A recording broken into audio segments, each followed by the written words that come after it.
నమస్తే, welcome to ANN debate time. నేను మీ Lakshminag Narahar Shetty. Telangana cabinet సమావేశం జరుగుతుంది. సెక్రటరియట్లో సీఎం రేవంత్ రెడ్డి అధ్యక్షతన మంత్రివర్గ భేటీ నిర్వహించారు. కాళేశ్వరం విజిలెన్స్, ఎన్డీఎస్ఏ రిపోర్టుపై మంత్రివర్గ భేటీలో పవర్ పాయింట్ ప్రెజెంటేషన్ ఉండనుంది.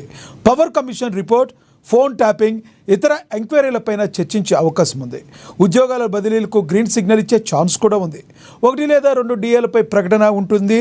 అలాగే రాజీవ్ యువ వికాస లబ్ధిదారుల ఎంపిక, పథకం అమలుపై చర్చించే నిర్ణయం కూడా అవకాశం ఉంది. అదేవిధంగా వానాకాల పంటల సాగు, రైతు భరోసా పైన నిర్ణయాలుండే అవకాశం ఉంది. పలు పెండింగ్ ప్రాజెక్టులపై చర్చించనుంది కేబినెట్. రేవంత్ ఈ కేబినెట్ ద్వారా మరిన్ని వరాలు కురిపించనున్నారా? తెలంగాణ ప్రజలకు ఇదే అంశం గురించి ఈరోజు చర్చను కొనసాగిద్దాం. చర్చలో పాల్గొనేందుకు మనతో సిద్ధంగా ఉన్నారు. మనతో ఇప్పుడు అందుబాటులో ఉన్నారు జూమ్ కాల్లో బీజేపీ సీనియర్ నేత గంగాపురం వెంకటరెడ్డి గారు మనతో జూమ్ కాల్లో అందుబాటులో ఉన్నారు. అదేవిధంగా బీఆర్ఎస్ నేత రామ్మోహన్ గారు కూడా మనతో జూమ్ కాల్లో అందుబాటులోకి వస్తారు. ఇక రాజకీయ విశ్లేషకులు పాపిరెడ్డి గారు కూడా మనతో జూమ్ కాల్లో అందుబాటులో ఉన్నారు. ఇక కాంగ్రెస్ అధికార ప్రతినిధి డాక్టర్ శివకుమార్ లాల్ గారు మనతో స్టూడియోలో అందుబాటులోకి వస్తారు. ముందుగా మనం బీజేపీ నేత గంగాపురం వెంకటరెడ్డి గారితో మాట్లాడదాం. వెంకటరెడ్డి గారు నమస్తే అండి. నమస్తే. నమస్తే. లైవ్లో ఉన్న మిత్రులందరూ కూడా పాపిరెడ్డి గారితో సహా. వెంకటరెడ్డి గారు, కేబినెట్ సమావేశం జరుగుతుంది. ఈసారి వరాల జల్లు కురిపించే అవకాశం ఉందంటారా తెలంగాణ ప్రజలకి? ఇప్పుడు లక్ష్మీనాథ్ గారు, వరాల జల్లు ప్రత్యేకంగా ఇవాళ మాట్లాడుకోవాల్సిన అవసరం లేదు. కాంగ్రెస్ రేవంత్ రెడ్డి గారి ప్రభుత్వం గురించి వాళ్ళు ఎప్పుడు వరాల జల్లులే కురిపిస్తున్నారు. పిసిసి ప్రెసిడెంట్గా వరాలు, వరదలు, తుఫాన్లు అట్లాగే కనపడుతుంది తప్ప అమలయ్యేటప్పటికీ అది ఆ జల్లులు చిరుజల్లులాగా అక్కడక్కడ ఏదో పడుతున్నట్టుగా ఇంకో చాలా ప్రాంతాల్లో అసలు అది లేని పరిస్థితి. నేను ఇది ఏదో అవకాశం కోసం చెప్పడం లేదు, ఆ పార్టీని కించపరిచేటువంటి ఉద్దేశం కాదు.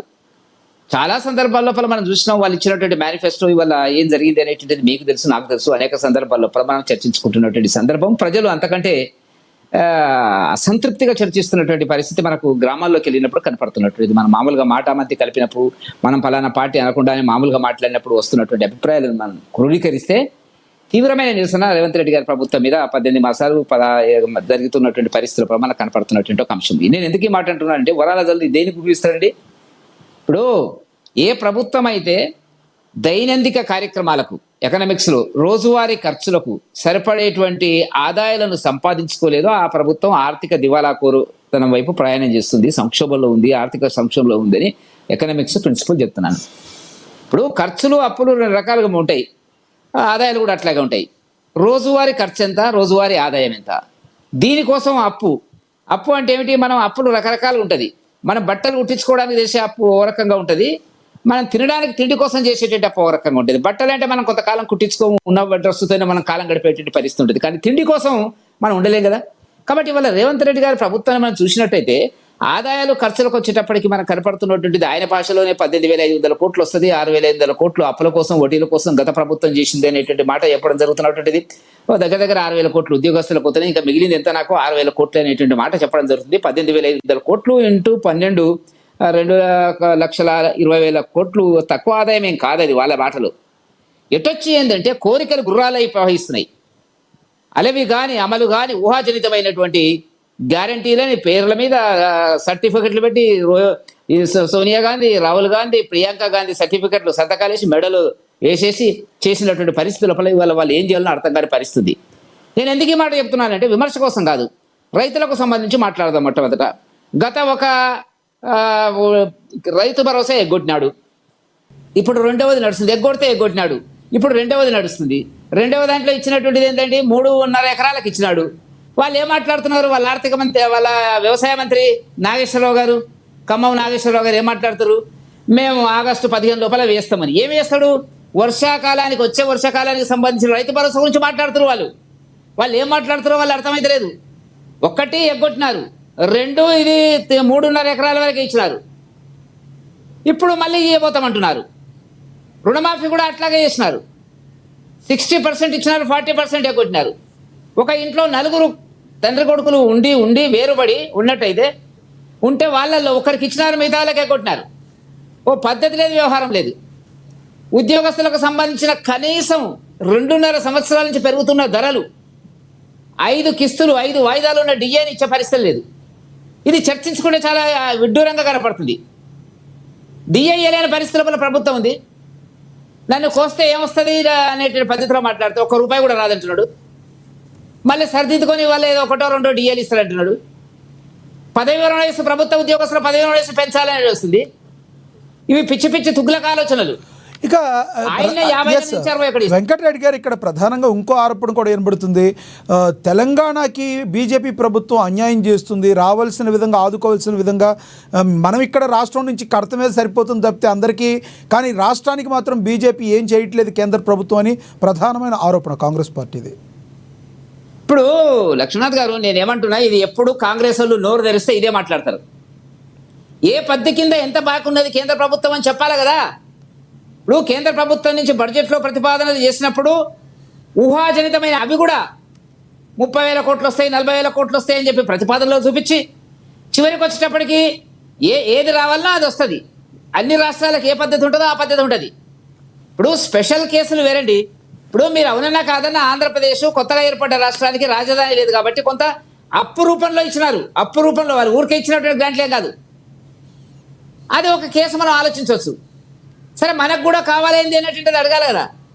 వీళ్ళ బడ్జెట్ జీతాలు చెల్లించలేని, జీతాలు ఒకటి నాడు చెల్లిస్తేనే గొప్ప విషయం అంటున్నారు. మేము వాళ్ళ డిఏలు బాకీ పెట్టినారని ఒక్కటిస్తేనే గొప్ప విషయం అని చెప్పుకుంటున్నారు వాళ్ళు.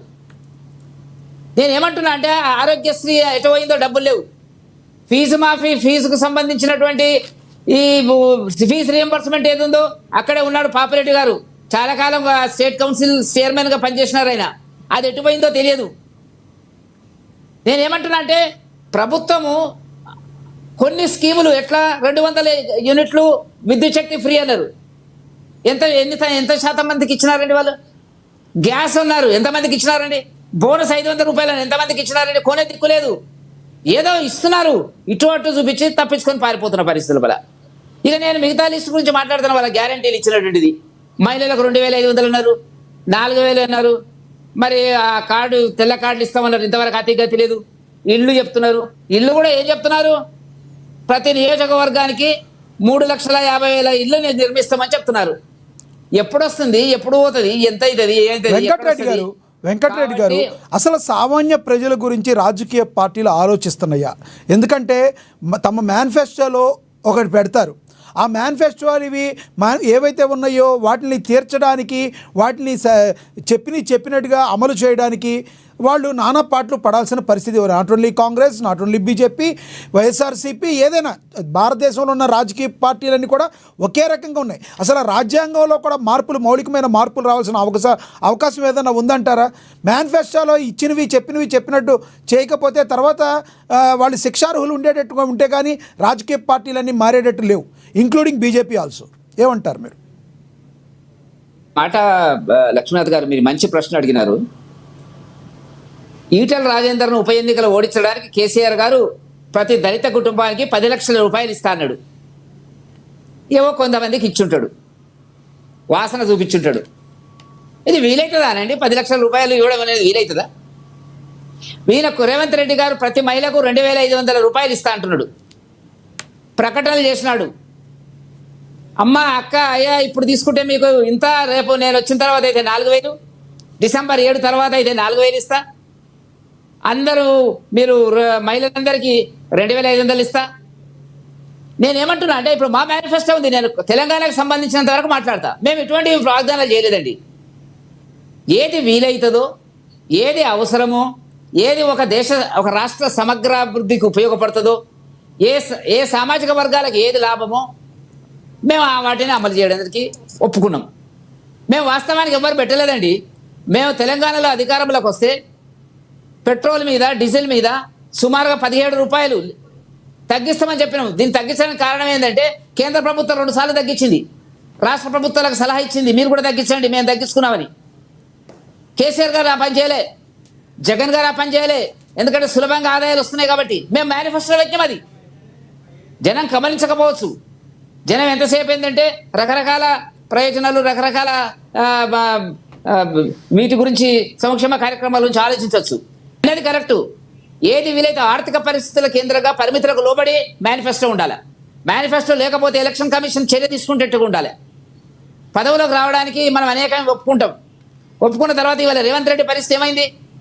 ఒక ప్రభుత్వం అధినేత దాన్ని కోసిన రూపాయి వచ్చేటట్టు లేదు, నా చెప్పులు ఎత్తుకపోవడానికి ప్రయత్నం చేస్తారు, ఎవడు అప్పులు ఇచ్చేటట్టు లేదు అని ప్రకటించిందంటే ఏమర్థం చెప్పండి? ఉన్నదా ఎప్పుడైనా 75 ఏళ్ళ భారత స్వాతంత్రంలో ఏ రాష్ట్రంలో అయినా ఏ ముఖ్యమంత్రి అయినా అట్లా మాట్లాడినాడా?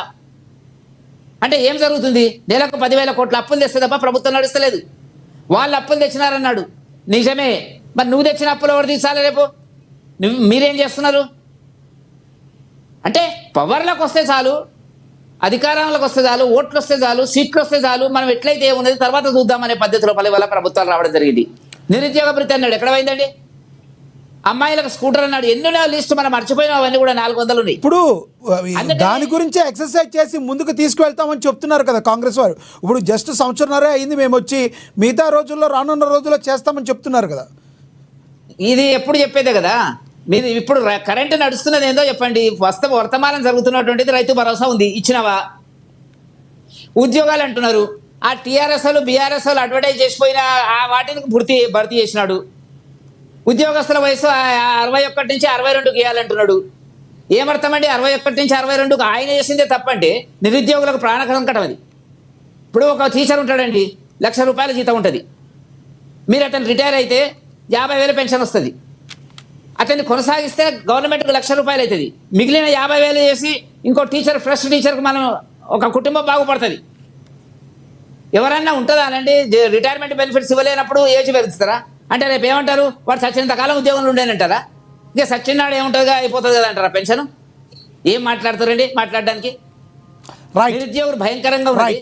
మీరు 62 సంవత్సరాలు చేద్దామా, 63 సంవత్సరాలు చేద్దామని చర్చ పెట్టినట్టునే మీరు 8,000 కోట్లు బాతున్నారు వాళ్ళకి, ఉద్యోగస్తులకి. ఎప్పుడు లేదు కదండి. 75 ఏళ్ళ చరిత్రలో ఏ రాష్ట్ర ప్రభుత్వం కూడా ఇట్లా ఉద్యోగస్తుల పెన్షన్లకు బాకీ పడలేదు.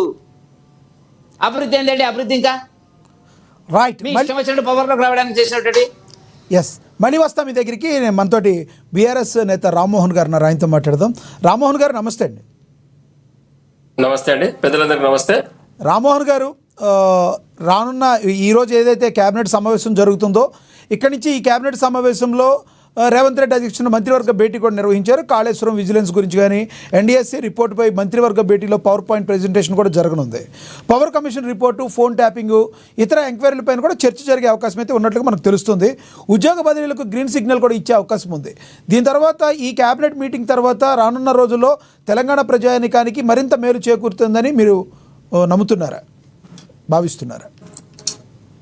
మొట్టమొదటిగా తెలంగాణ ప్రజలను గమనించాల్సిన విషయం ఏంటంటే, కేవలం రేవంత్ రెడ్డి సర్కారు మాటల ద్వారానే పని నడిపిస్తుంది తప్పితే ఎక్కడ కూడా చేతల ద్వారా నిరూపితం కాలేదు. ఎన్నికల్లో ఇచ్చిన హామీలను మొదలు పెట్టుకుంటే గడిచిన రోజు వరకు, అంటే ఈ రోజు వరకు కూడా వారు చెప్పిందంతా బూటకం, అబద్ధం.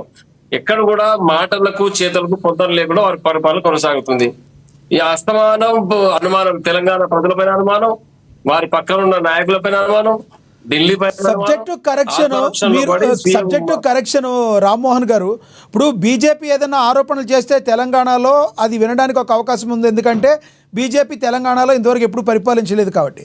తెలంగాణ వచ్చిన దగ్గర నుంచి 10 సంవత్సరాలు పరిపాలించిన మీరు అమలు చేయడంలో సరిగ్గా చేయలేదు అని చెప్పడానికి మీరు ఒకసారి పునరాలోచించుకోవాలి.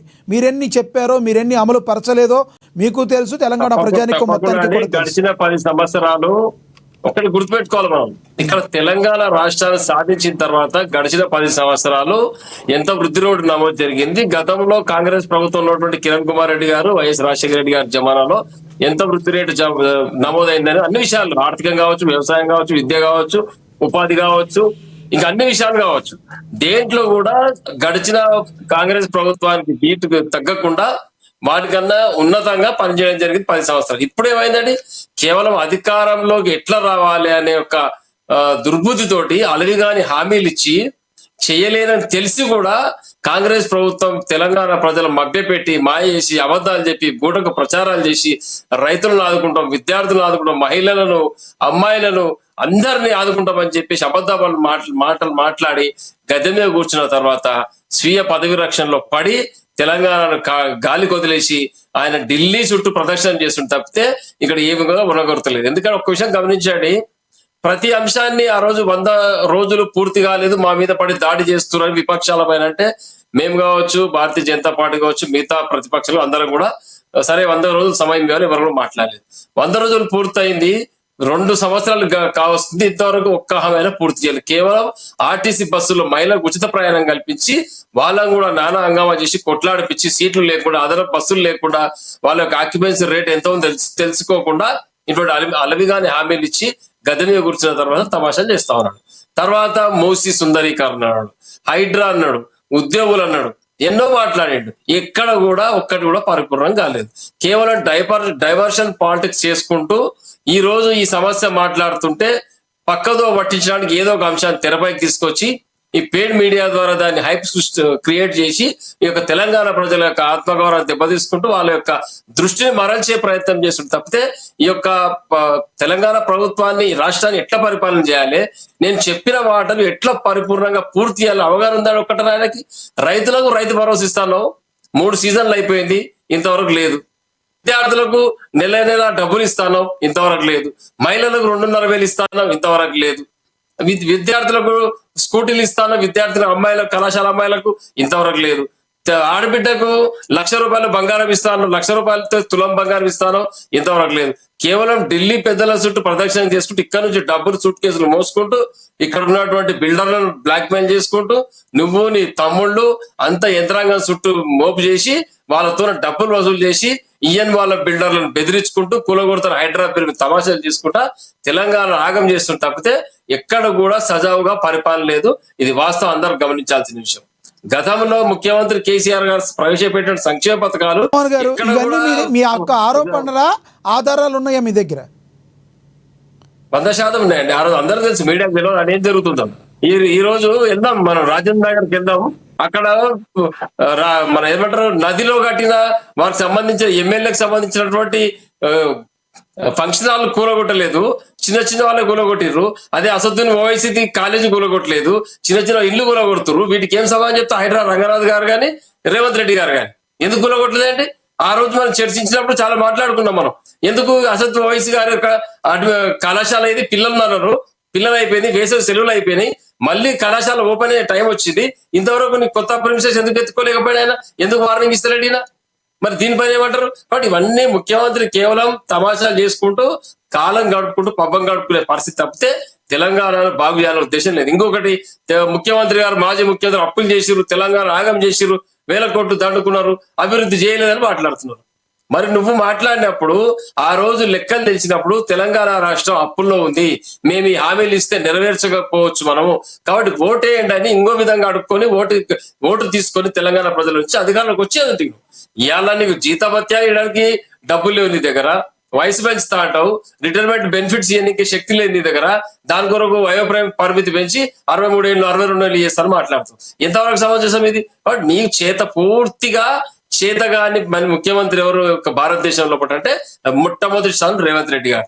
ఎవరైనా నేను అప్పు పుడతలేదు రూపాయి, నా పరిస్థితి బాగలేదు, నన్ను ఎవరు నమ్ముతలేదు, ఢిల్లీకి పోతే చెప్పులు ఎత్తుకోవడానికి వచ్చిన దొంగలాగా చూస్తున్నారని ఒక ముఖ్యమంత్రి తన హోదాన్ని కించపరుచుకొని తెలంగాణ ఆత్మగౌరవాన్ని పక్కన తాకట్టు పెట్టిన చేతగాని వ్యక్తి రేవంత్ రెడ్డి గారు. ఇటువంటి ముఖ్యమంత్రి గారి నుంచి మనం ఎంత మాట్లాడదు దండగానే. ఎందుకంటే చేతగాని మనిషి సీట్లో కూర్చోబెట్టి మనం ఏదో ఆయనకు చూస్తామని వీటి ఎదురు చూస్తున్నాం. చకోర పక్షిలాగా చంద్రుని కొరకు చూసిన పక్షిలాగా మన పరిస్థితి తెలంగాణ వాసులని. ఎస్ మళ్ళీ మాట్లాడతాం. మనతోటి స్టూడియోలో అందుబాటులో ఉన్నారు కాంగ్రెస్ అధికార ప్రతినిధి డాక్టర్ శివకుమార్ లాల్ గారు ఉన్నారు, ఆయనతో మాట్లాడదాం. శివకుమార్ లాల్ గారు నమస్తే అండి. నమస్తే లక్ష్మీనాథ్ గారు. సెక్రటరియట్లో సీఎం రేవంత్ రెడ్డి అధ్యక్షతన మంత్రివర్గ భేటీ కూడా నిర్వహిస్తున్నారు. కాళేశ్వరం విజిలెన్స్ ఎన్డీఎస్ఏ రిపోర్టుపై మంత్రివర్గ భేటీలో పవర్ పాయింట్ ప్రెజెంటేషన్ కూడా జరగనుందన్నట్టుగా తెలుస్తుంది. ఈ కేబినెట్ ద్వారా మీరేం చెప్పదలుచుకున్నారు, ఏం చేయబోతున్నారు? ముందుగా ఏఎన్ఎన్ న్యూస్ ప్రేక్షకులకు, మీకు ప్యానల్ ఉన్న వారికి నమస్కారం.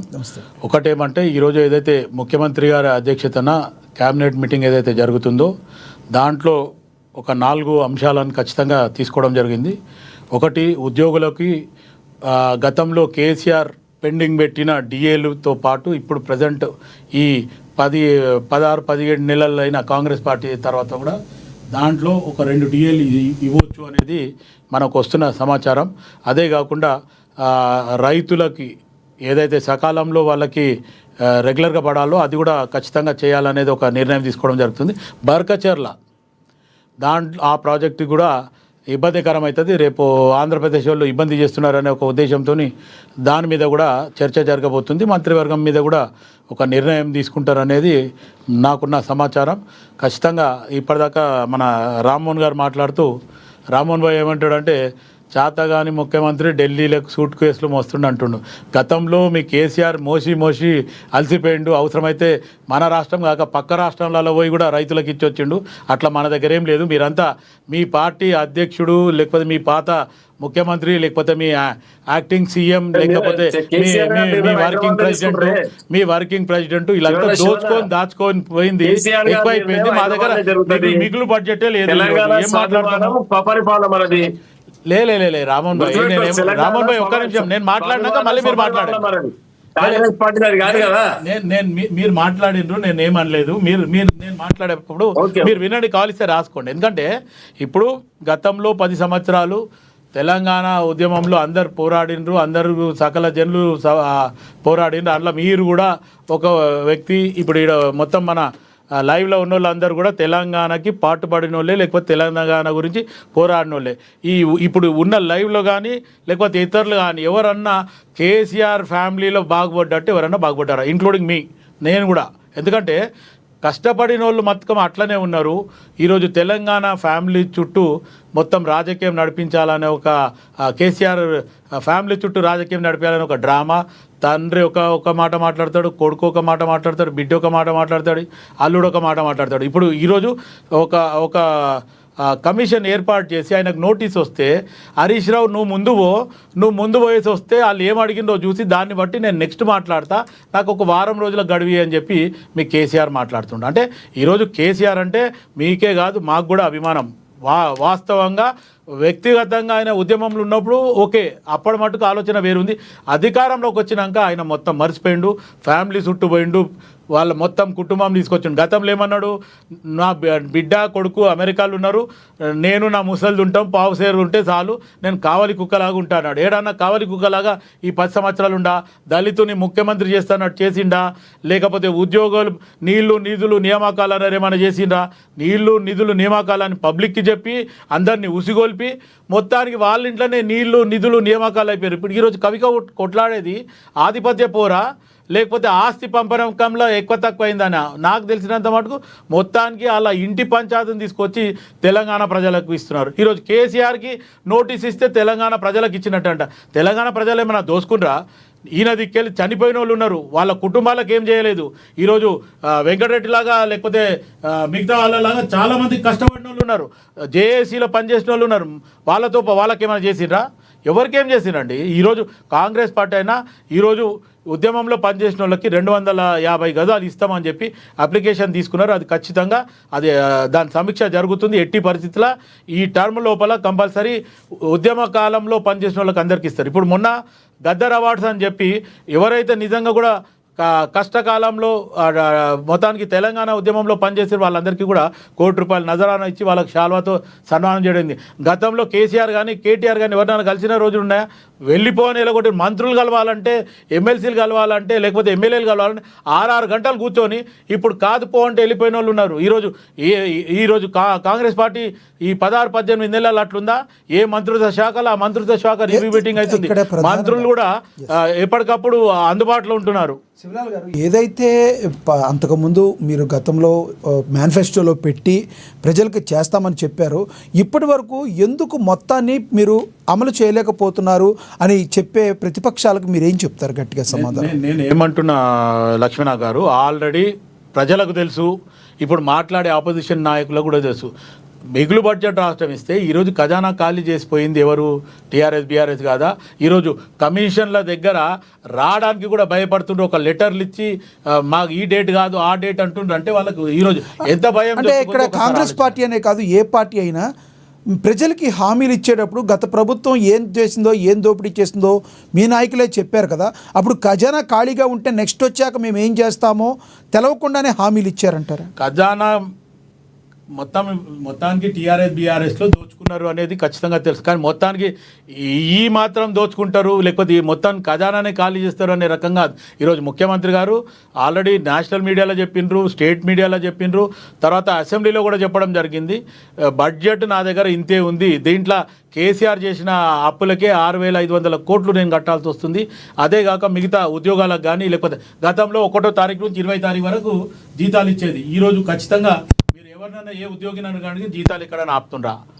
ఆరు ఏదైతే రైతు బంధు అంటున్నారో రైతు బంధులో కూడా ఈరోజు కాంగ్రెస్ పార్టీ ఇచ్చిన రైతు భరోసా అనేది పెంచిన అమౌంట్ ఇస్తలేరు, కానీ పాత అమౌంట్ అయితే రెగ్యులర్గా అందరికీ పడుతుంది కదా, పెన్షన్స్ అందరికీ పడుతున్నాయి కదా. ఎక్కడన్నా ఏదన్నా ఆపిన పెంచిన దాన్ని ఇవ్వలేదు, నేను అంత మటుకు ఒప్పుకుంటా. మిగతా అన్ని పడుతున్నాయి కదా. పడతలేదు శివరాలన్న, రైతు బంధు పడతలేదు. మన లాస్ట్ టైం వేసినామని చెప్పి ఆల్రెడీ చెప్పడం జరిగింది. ప్లస్ వేసిన వాళ్ళు కూడా బయటకు వచ్చారు కదా వెంకటరెడ్డి. రైట్ శివలాల్ గారు, మళ్ళీ వస్తాను. మనతోటి రాజకీయ విశ్లేషకులు పాపిరెడ్డి గారు ఉన్నారు, ఆయనతో మాట్లాడదాం. పాపిరెడ్డి గారు నమస్తే అండి. లక్ష్మీనాథ్ గారు సార్ చెప్పండి. నేను ఒక విధంగా మోహన్ గారికి శివలాల్ గారికి ఇద్దరు కూడా 100% మార్కులు ఇస్తాను. ఎందుకంటే వాళ్ళిద్దరు కూడా చాలా కరెక్ట్ గా మాట్లాడారు. ఎంత కరెక్ట్ గా మాట్లాడారు.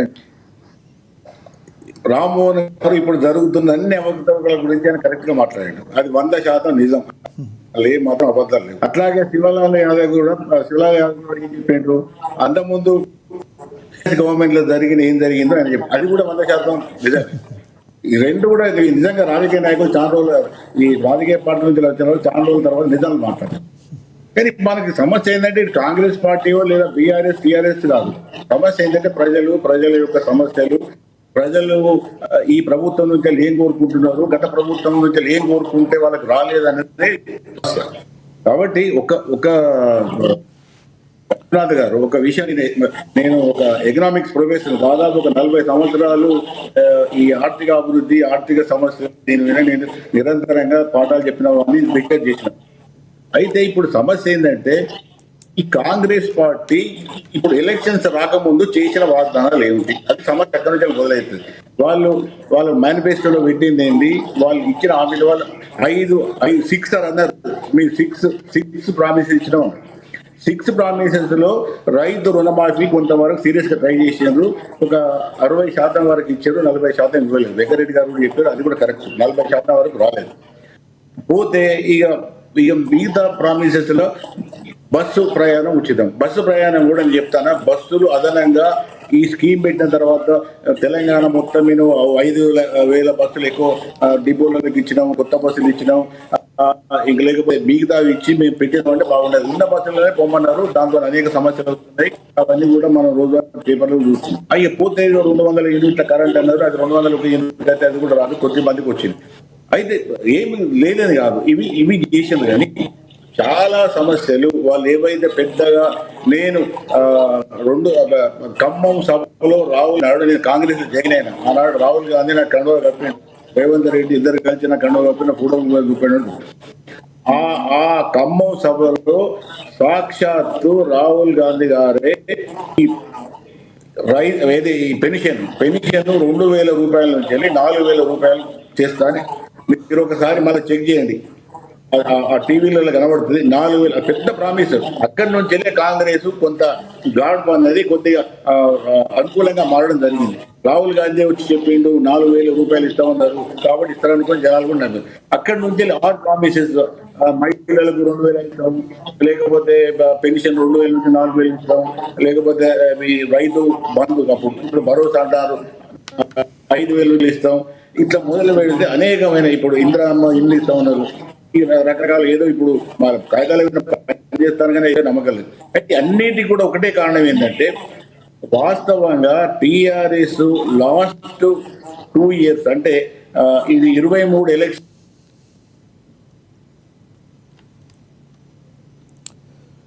రైట్ పాపిరెడ్డి గారు, మీ దగ్గర ఏదో టెక్నికల్ ఇష్యూ వచ్చినట్టుంది, ఒకసారి మళ్ళీ రీజాయిన్ అవ్వండి. మనం ఒకసారి వెంకటరెడ్డి గారితో మాట్లాడదాం. వెంకటరెడ్డి గారు, మీరు ఏదైతే శివకుమార్ లాల్ గారు మాట్లాడారో దాంతో ఏకీభవిస్తారా? కాంగ్రెస్ ప్రతినిధి పెద్దన్న మాట్లాడిన దాంట్లో కొన్ని వాస్తవాలు లేవు. రైతు భరోసా ఇచ్చినాడు, ఇప్పుడు ఇవ్వబోతున్నాం అన్నాడు. శివలాల్ గారు ఒకటేమో ఎగ్గొట్టినారు మీరు వచ్చిన తర్వాత, మొన్ననేమో 3.5 ఎకరాల వరకు ఇచ్చారు, మిగతా ఏందో తెలియదు. ఇక వచ్చే పంటలు వర్షాకాలం వర్షాలు పడుతున్నాయి, మేము ఇస్తామని మీ నాగేశ్వరరావు గారు చెప్తున్నారు. ఎక్కడ కుదురుతుంది చెప్పండి? ఇది ఎక్కడున్నాయి డబ్బులు మీ దగ్గర? నెల వచ్చేటప్పటికి జీతాల కోసం ఇక్కడి నుంచి తెచ్చిస్తున్నారు. మీ ప్లాన్లన్నీ కూడా వెనుకకి తిరిగినాయి. ఎందుకంటే మీరు భూములు అమ్మి వ్యాపారం బిజినెస్ ఇది చేయాలనుకున్నారు, ఏది ప్రభుత్వం నడపాలనుకున్నారు. అక్కడికి ఇప్పుడు హౌసింగ్ బోర్డు భూములు అమ్మడానికి ప్రయత్నం చేస్తున్నారు, ఓ 400-500 కోట్లు వస్తాయని చెప్పి. భూములు అమ్మి వ్యాపారాలు మీరు చేస్తే ఎట్లండి? ఇప్పుడు మా నాయన నాకు ఒక 10 ఎకరాలు ఇచ్చిపోయాడు. 10 ఎకరాలు అమ్మి నేను బ్రహ్మాండంగా కారు కొనుక్కొని ఇల్లు కొనుక్కొని దావతులు ఇచ్చి చేస్తే అంటే బాగా డెవలప్ అయినట్ట? ఆదాయం అనేది ఒక కార్యక్రమాల ద్వారా రావాలి, ప్రభుత్వ వ్యవహారాలలో రావాలి, ప్రభుత్వం అనుసరించే పారిశ్రామిక విధానాల వల్ల రావాలి, ట్యాక్స్ల వల్ల రావాలా, కస్టమ్స్ వల్ల రావాలా, జిఎస్టీ వల్ల రావాలా, ఎక్సైజ్ వల్ల రావాలా. మీరు అనుసరించే విధానము గతంలో కేసీఆర్ ఏది అనుసరించడో మీరు అది అనుసరిస్తున్నారు. ఉన్న భూములు అమ్మేయాలి, ఈ సంక్షేమ కార్యక్రమాలకు ఇవ్వాలి, అప్పులు తేవాలి, సంక్షేమ కార్యక్రమాలకు ఇవ్వాలి. ఇక్కడ డబ్బులు వస్తలేదు. వెంకటరెడ్డి గారు ఇది రాజకీయం ఒక రాజకీయ పార్టీ ఇంకో రాజకీయ పార్టీని ఇరుకుని పెట్టే ఉద్దేశంలో తెలంగాణ ప్రజలు బలైపోతున్నారు అనుకోవచ్చా? ఎందుకంటే అమలు చేయకపోతే ఇచ్చిన హామీలు ఎందుకు అమలు చేయలేదని అడుగుతారు. అట్లా అని చెప్పి అఖిలపక్షంగా వేసుకుని అందరూ కూర్చుని ఈ తెలంగాణ ప్రజల కోసం ఏం చేయాలి, ఇచ్చిన హామీలు కాదు పోనీ హామీల సంగతి తర్వాత, ముందు తెలంగాణ ప్రజల కోసం నిజాయితీగా ఏం చేయాలని అన్ని రాజకీయ పార్టీలు కూర్చుని ఎందుకు ఆలోచించవండి? ఇప్పుడు ఒకటి ఇక్కడ మూడు ప్రధాన పార్టీలు ఉన్నాయి. ఒకటి బీఆర్ఎస్, టీఆర్ఎస్, రెండవది కాంగ్రెస్, మూడవది మాది భారతీయ జనతా పార్టీ. వాళ్ళు 10 ఏళ్ళు పాలించినారు, అప్పులు చేసినారు, వడ్డీలు కట్టే లేని పరిస్థితి వచ్చిందని రేవంత్ రెడ్డి గారు అంటున్నాడు. మరి ఇప్పుడు కాంగ్రెస్ అదే పని చేస్తుంది. మేము వాళ్ళతో కూర్చొని ఆలోచించే వాళ్ళ విధానమే కరెక్ట్ లేదు కదా. ఏదంటే ఇప్పుడు వాళ్ళు ఏమనుకున్నారంటే కాంగ్రెస్ వాళ్ళు అధికారంలోకి వస్తామారామా అనుకున్నారు, ఇష్టం వచ్చినట్టు వాగ్దానాలు చేసింది. ఇది ఇప్పుడు ఒక రాష్ట్రం అభివృద్ధి కావాలన్నప్పుడు ఒక పద్ధతిలో ఆలోచించాలి, శాస్త్రీయంగా ఆలోచన ఉండాలి. ఏ స్కీము ఫీజిబుల్, ఏ ఫీజిబుల్ కాదు. ప్రజల చప్పట్ల కోసం, ఓట్ల కోసం మన స్కీములు తెస్తామా? శివలాల్ గారు ఏదో క్వశ్చన్ అడుగుతున్నారు మిమ్మల్ని.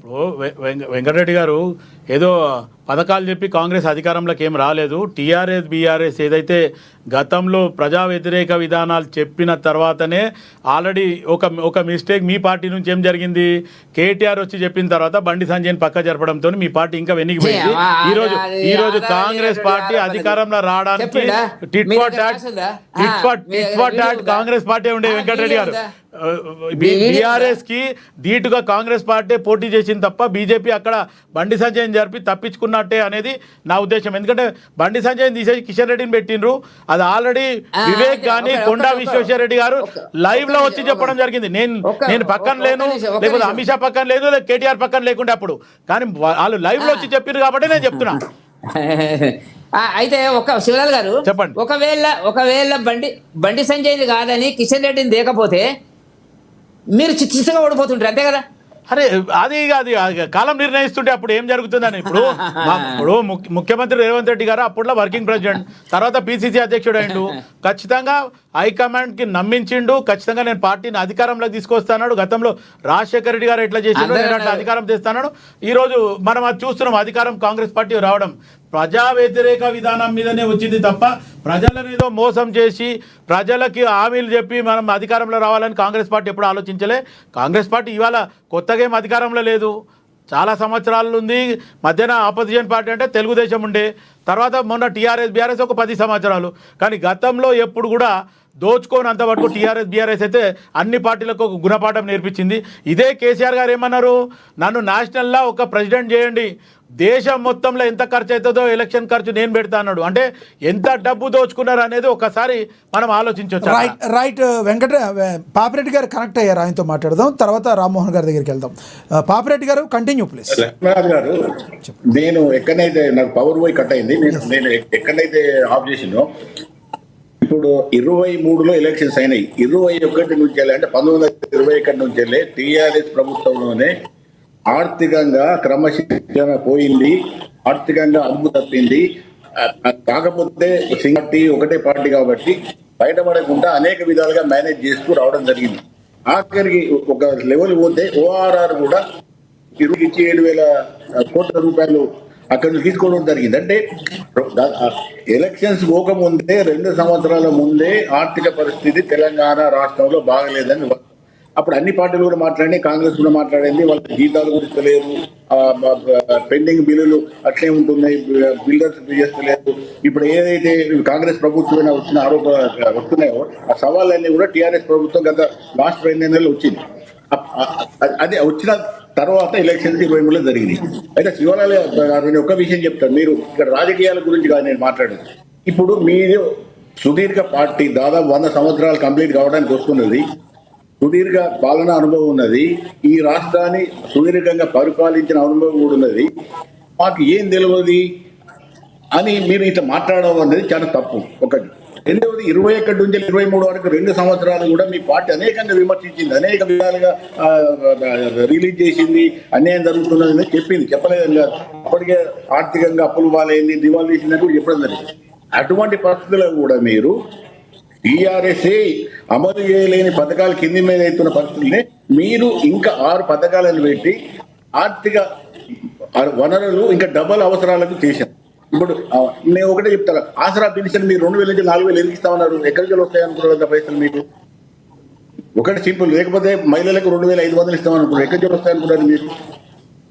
ఒకటే, నేను ఒక ఎకనామిక్స్ ప్రొఫెసర్ చెప్తున్నా, ఇవాళ రాష్ట్రానికి ఆర్థికంగా ఇది వనరులు పెంచుకునే అవకాశం లేదు. ఎందుకంటే స్టేట్ ఫైనాన్స్ కమిషన్ ఉన్నది, జిఎస్టీ ఉన్నది, సెంట్రల్ గవర్నమెంట్, ఆర్బీఐ అనేక రూల్స్ ఉన్నాయి. కాబట్టి ఆ రూల్స్ పద్ధతిలోనే ప్రతి రాష్ట్రం కూడా తన వనరులను సేకరించుకోవాలి. ఆ వనరులు ఇప్పటికే గరిష్టంగా ఉన్నాయి, అంతకన్నా ఎక్కువ పోయే అవకాశం లేదు. ఎంత ఏం చేసినా కూడా ఏం చేస్తే అప్పులు చేయాలి, అప్పులకు కూడా ఒక పరిమితి ఉన్నది, లేకపోతే భూములు అమ్ముకోవాలి. మొన్న బెస్ట్ ఎగ్జాంపుల్ సెంట్రల్ యూనివర్సిటీ 400 ఎకరాలు 400 మనకు అందరినీ తెలుసుకోవాల్సిన అవసరం ఏంటంటే 400 ఎకరాలు అమ్మక ముందే దాన్ని 10,000 కోట్లకు దాన్ని మార్టిగేజ్ చేశారు. 10,000 కోట్లు ఆల్రెడీ తీసుకున్నారు దాని ల్యాండ్ మీద. అంటే ఆ లెవెల్లో మీరు ఎక్కడెక్కడో ఎన్నికలాడుకొని ఈ ఒక రోజు గడిస్తే చాలు అనే నడిపే పద్ధతిలో నేను ఒకటే అడుగుతున్నా చూడాలి కదా, అసలు మన ప్రభుత్వానికి ఆదాయం ఎంత వస్తున్నా మీకు ధైర్యం ఉంటే వైట్ పేపర్ పబ్లిష్ చేయమన్నట్టు అసలు ఎంత ఖర్చు అవుతున్నది, ఎంత అవుతున్నది, అప్పులు ఎంత కడుతున్నారు, ఏంటో చెప్పాలని, ఎందుకు దొంగతీరుడు అది ఇది అని చెప్పడం. ఇప్పటికి కూడా నేను చెప్తానా, ఇవి నేను రాజకీయాలకు అతీతంగా చెప్తానా, ఈ ప్రభుత్వానికి నడిపే ఈ ప్రజల అవసరాలకు కానీ మిగతా విషయాలకు పెద్ద పెద్ద అభివృద్ధి గురించి మాట్లాడి పెద్ద పెద్ద ప్రామిసుల గురించి మాట్లాడతారు కానీ మామూలుగా నడిపేంత శక్తి కూడా కోల్పోతాను. అది పెద్ద ఒక బాధాకరమైన విషయం. మేము చూస్తున్నాం ఎంత దిగదారిపోతున్నది రోజు రోజు. ఆఖరికి 61 నుంచి 63 ఏళ్లకు మీరు ఏదైతే మళ్ళా ఎంప్లాయీస్ ఏజ్ పెంచుతామంటే అర్థమవుతున్నది. మీకు కనీసం ఎంప్లాయీస్ రిటైర్డ్ అయిన తర్వాత వాళ్ళ బెనిఫిట్స్ ఇచ్చే శక్తి కూడా మాకు లేదు. అంతకుముందు కేసీఆర్ దాని కూడా జరిగింది, కేసీఆర్ దానిలో కూడా జరిగింది కాబట్టి మేము కూడా ఏం చెప్తామంటే దానికి ఆన్సర్ ఉంటుంది. కానీ మీరు అవన్నీ బాగా చేస్తామని ప్రజలకు హామీలు ఇచ్చి ప్రజలను నమ్మించి రకరకాలుగా చేసి మీరు సాధించింది ఏంటి, ఏం చేసింది? ఇప్పుడు ఒకటే విషయం అడుగుతున్నాను. ఇప్పుడు 2022కు 2025కు ఇప్పుడు సంవత్సరంన్నర దాకా వస్తున్నది. అంత 23 ముందు ఈ పరిపాలనలో ప్రజలకు జరిగిన నష్టాలు ఈ 1.5 year లో మీరు ఏమైనా సవరించగలిగినరా? ప్రజలు గట్టినే బాధపడుతున్నారు. ఇప్పుడు చెప్తాను ఉదాహరణకు, మీకు నేను అదే ఫీల్డ్ ఉన్నా కాబట్టి ఫీజు రీయింబర్స్మెంట్ గత 4 అంటే అంతకుముందు మేము ఉన్నప్పుడే ఈ పరిపాలనే బీఆర్ఎస్ పరిపాలనే కొంత ఇవ్వడం, కొంత ఇవ్వకపోవడం, కొంత డ్యూస్ ఉండే, అప్పుడప్పుడు ఇష్టకుండా వేరు. కానీ ఈ కాంగ్రెస్ ప్రభుత్వం వచ్చిన తర్వాత 16 నెలల్లో ఒక పైసా కూడా కాలేజీలకు రిలీజ్ చేయలేదు. అప్పటికే డ్యూస్ అక్యుమిలేట్ అయినది. దీంతో వాళ్ళందరూ కూడా మేము నడవమని మొన్న ఎగ్జామ్స్ అన్ని డిగ్రీ కాలేజీలు మొత్తం అన్ని యూనివర్సిటీలలో నిర్ణయం తీసుకొని మేము ఎగ్జామ్స్ నడిపే శక్తి మాకు మొత్తం ఎగ్జామ్ యూనివర్సిటీస్ డేట్ ఇచ్చినా కూడా ఎగ్జామ్స్ బైకాట్ చేశారు. బైకాట్ చేస్తే మళ్ళీ సీఎం స్టేట్ కౌన్సిల్ చైర్మన్ ద్వారా అన్ని పిలిపించి మేము 4-5 రోజుల్లో పైసలు ఇస్తాం. మీరు ఒకసారి పేపర్ చూడండి, ఎంసెట్ రిలీజ్ అయిన తెల్లారి ఆ పేపర్లు ఉంటుంది న్యూస్. సీఎం గారు పైసలు ఇస్తారంటే వాళ్ళు మళ్ళీ ఎగ్జామ్స్ కండక్ట్ చేస్తారు. రిజల్ట్స్ ఇచ్చి మళ్ళీ నెల అయింది వాళ్ళు ఒక్క పైసలు. మీరు ఇన్నిసార్లు ఇప్పుడు మీరు ఒకటేసారి శివలాల్ యాదవ్ గారు 5,000 అది మీరు ఎంపీ ఎలక్షన్స్ ముందు ఒకటేసారి వేసిండ్రు. అది కూడా మొదలు 5 ఎకరాలకు వేసి మళ్ళీ ఎలక్షన్ పోయిన తర్వాత మీకు ఫీడ్బ్యాక్ వచ్చింది. ఆ మిగతా వాళ్ళకి ఏ ఓట్లు వేయారంటే ఆ భయానికి మిగతా వాళ్ళకి వేశారు. కానీ పోయిన సంవత్సరం ఖరీఫ్ మొత్తానికి ఎగ్గొట్టారు. రాబీలో 3 ఎకరాలకు వేసారు, మిగతా రాబేసి. ఓవరాల్ గా చెప్పండి, కంక్లూడ్ చేయండి పాపిరెడ్డి గారు. సమయం తక్కువ ఉంది, కంక్లూడ్ చేయండి పాపిరెడ్డి గారు. అదే చెప్తా, నేను ఇదే చెప్తా లాస్ట్ ఇయర్. కాబట్టి ఒకటేంటంటే ఈ గవర్నమెంట్ నిజంగా ప్రజలకు ఏమో చేస్తుంది అనే నమ్మకం మాత్రం రోజు పోతుంది. అది మాత్రం వాస్తవం. ఎంత నమ్మకం పోతుందంటే ఏ అవసరాల కోసం ప్రజలు ప్రభుత్వం దగ్గర తిరుగుతున్నారు. బిల్స్ పెండింగ్ కానీ, ఇది రైతు భరోసా కానీ రైతులకు కానీ, లేకపోతే కాలేజీలు కానీ, ఈవెన్ ఇది ఆరోగ్యశ్రీ హాస్పిటల్స్ ఏవి కూడా పనిచేసినాయి, మొత్తం తీసుకుంటలేదు. ఏ తీసుకున్నా కూడా ప్రభుత్వం మాకు ఒక అండ ఉంటది, ప్రభుత్వంతో మేము పనులు చేసుకుంటాం, ఈ ప్రభుత్వం మాది అని చెప్పుకునే ధైర్యం మాత్రం ప్రజలకు రోజు రోజు పోతున్నది. అది కాంగ్రెస్ గమనిస్తారా లేదా నాకు తెలియదు, కానీ మొత్తానికి అయితే ఇవాళ కాంగ్రెస్ పరిస్థితి చాలా ప్రజలలో ఒకసారి ఎలక్షన్ ఒకటే ఒక వెలుసుబాటు ఏముందంటే ఇమీడియట్ గా ఎలక్షన్స్ లేవు కాబట్టి మేము వచ్చే వరకు చూసుకుందామని అదే ఆ ధీమా భరోసా తప్ప ఇంకా వేరే ఏది వీళ్ళకి లేదు. వీళ్ళని ఒకటే లాస్ట్ ఒకటే మాట చెప్తున్నా, ఈ ప్రభుత్వాన్ని కానీ ముఖ్యమంత్రిని కానీ పార్టీని కానీ ప్రజలు రోజు రోజు నమ్మడం అనేది తగ్గిపోతున్నది. ఒకవేళ ఇప్పుడు పూల్ సర్వే పెడితే మాత్రం ఎంత నమ్మకం ఉన్నది అనేది వీళ్ళ కూడా తెలిపోతుంది. రైట్, రామ్మోహన్ గారు కంటిన్యూ చేయండి. ఇక శివన్న చెప్పిన దాంట్లో పూర్తిగా అబద్ధమే ఉన్నది. టిఆర్ఎస్ పార్టీ పని చేయలేదు, కేసీఆర్ గారు పనితీరు నచ్చక తెలంగాణ ప్రజలు కాంగ్రెస్ పార్టీ ఓటు ఇస్తారు అనేది పూర్తిగా అబద్ధం. కాంగ్రెస్ పార్టీ అలవిగానే హామీలు ఇచ్చి తెలంగాణ ప్రజలు మోసం చేసి అబద్ధ ప్రచారాలు చేసి మేము అది ఇస్తాం ఇది ఇస్తాం మధ్య పెట్టి ఓటు వేసుకున్నారు. ఒకవేళ కేసీఆర్ పైన ప్రజలకు వ్యతిరేకత ఉంటే చాలా ఓట్ల తేడా చాలా పెద్ద తేడాతో ఓడిపాల్సిన పరిస్థితి కనిపిస్తాడు మనకు. కేవలం 1.02% శాతంతో మాత్రమే టీఆర్ఎస్ పార్టీ ఓడిపోవడం జరిగింది తెలంగాణలో. అది పెద్దగా కేసీఆర్ పైన ఎక్కడ వ్యతిరేకత లేదు. కేవలం కాంగ్రెస్ పార్టీ చెప్పిన అబద్ధం బూటగా ప్రచారం వల్ల తెలంగాణ ప్రజలు కొంచెం మోసపోయి వాళ్ళు ఏదో చేస్తారని భావించి ఒక్కసారి అవకాశం ఇచ్చినట్టు. కానీ కాంగ్రెస్ పార్టీ ఏదో చేస్తుంది. ఎందుకంటే కాంగ్రెస్ పార్టీ మీద తెలంగాణ ప్రజలకు ఎటువంటి నమ్మకం లేదు. ఇక్కడ మోసపోయారు, ఈరోజు గగ్గోలు పెడుతున్నారు, అయ్యో తప్పు చేశారని బాధపడతారు గ్రామాల్లో కూడా. రాజశేఖర రెడ్డి గారు, కిరణ్ కుమార్ రెడ్డి గారు అసెంబ్లీ సాక్షిగా తెలంగాణ గురించి, తెలంగాణ ప్రజల గురించి ఏం మాట్లాడారో అందరూ తెలుసు. రికార్డులో కూడా ఈరోజు మనం చూసుకోవచ్చు. మరి ఇటువంటి వ్యక్తులు తెలంగాణ ప్రాంత ప్రజలు ఎట్లా అనేది విచిత్ర పరిస్థితి. రామ్మోహన్ గారు కంక్లూడ్ చేయండి, సమయం తక్కువ ఉంది, కంక్లూడ్ చేయండి. అది వాళ్ళకి అవకాశం ఇచ్చినట్టున్నారు. రామ్మోహన్ గారు కంక్లూడ్ చేయండి, సమయం తక్కువ. ఎందుకంటే కేవలం ఇప్పుడు ఒకటే మేము చెప్పేది, ఈ మంత్రివర్గ సమావేశం పెట్టి మళ్ళీ 2 రోజులు పేపర్లకు లీకులు ఇచ్చి ఈ యొక్క ప్రజల యొక్క దృష్టి మరల్చే పని తప్పితే ఇందులో తెలంగాణ ప్రజలకు కానీ తెలంగాణ రాష్ట్రానికి కానీ ఉపయోగపడట్లేదు. రేవంత్ రెడ్డి గారు చిత్తశుద్ధి ఉంటే ఈ రాష్ట్రానికి ఇన్కమ్ ఎట్లా పెంచుకోవాలి, ఈ తెలంగాణ ప్రజలకు చెప్పిన హామీని ఎట్లా నెరవేర్చాలి, దీనిపైన చిత్తశుద్ధితో పనిచేస్తే రాష్ట్రంలో బాగుపడుతుంది. ఎటు దీనికి అప్పులు తీసుకురావాలి, ఉన్న భూములు అమ్ముకోవాలి, తాత్కాలికంగా ఉపశమనం చెందాలంటే మాత్రం